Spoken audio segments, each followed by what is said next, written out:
امام بخاری مصافحے کا باب باندھے. کیا باب باندھے صاحب؟ الاخذ بالیدین.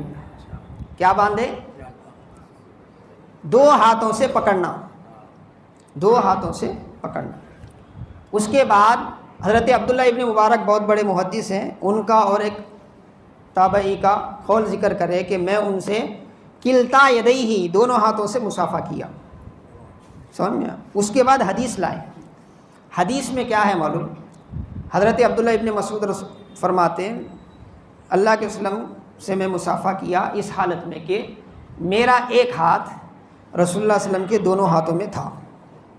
یہ حدیث سے امام بخاری کو کیا سمجھ میں آیا؟ دو ہاتھ سے مصافحہ کرنا سمجھ میں آیا. مگر انہوں کیا سمجھے؟ اس سے ایک ہاتھ سے مصافحہ کرنا سمجھے، کیونکہ عبداللہ ابن مسعود بولے نا میرا ایک ہاتھ رسول اللہ کے دو ہاتھوں میں تھا.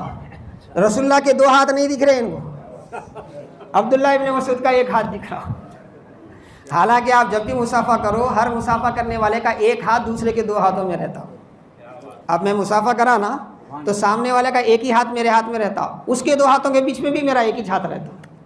ایک ہاتھ اوپر سے آتا نا بھائی، اندر تو ایک ہی ہاتھ رہتا. عبداللہ ابن مسعود بھی ایک ہاتھ سے بول کے نہیں بول رہے انہوں، اب وہ سمجھ کی پھیر ہے. اردو کی کتاب میں ایک جنے پڑھ کو آئے، سیدھا نماز پڑھ رہے تھے، آ کے نماز پڑھنا شروع کرے. کیسا؟ ہل کو ادھر ادھر یوں یوں. پہلے پڑھتے تھے، اب کم ہو گئے ویسا ہمارے پاس، کیونکہ ویٹ اتنا پڑ رہا، ٹھہرنا مشکل ہے، ہلنا کہاں. تو ایک جنے بلا کے وہ پوچھے بھائی یہ کیا تم ہل کے نماز پڑھ رہے نا؟ ہے کتاب میں ہے. کہاں ہے کتاب؟ لائے. اردو کی کتاب میں ترجمہ تھا اللہ کے رسول صلی اللہ علیہ وسلم ہلکے نماز پڑھتے تھے. ہلکے کہ تو انہوں کیا سمجھے؟ ہل نہ سمجھے انہوں.